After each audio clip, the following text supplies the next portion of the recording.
ID pompa dəyişiləcək tam zamanət şəklində qaranti ilə.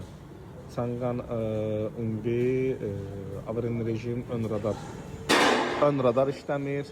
Çanqan avtomobili yağ antifriz dəyişir, ümumi yoxlanışdır. Bu maşında Chevrolet Cruze injektorların yuyulmasıdır. Farsunka zastunka yuyulub, EGR sistemi yuyulur.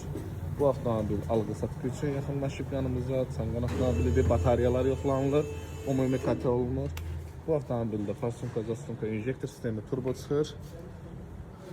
Bursa avtomobili ise yenə də Chevrolet avtomobilidir. Bunda isə nə olur? Bunda da radiator dəyişilir. Bu avtomobil isə Volvo 2024. Baxın. Volvo 2024 nə problemdir? Bataryası düşür. Ümumi olaraq bunun sıfırlığını göstərdim. Baxın. Volvo 2024. Görürsünüz, batarya sistemi sökülür. Salon sökülüb. Dedim servizdə sizə göstərdim. Bizim servizdə modelin fərqi yoxdur. Fərq eləmir mənim üçün. Model fərqi yoxdur. Chevroletlərdən biraz da var. Ondan da siz üçün paylaşın. İşte bu qədər.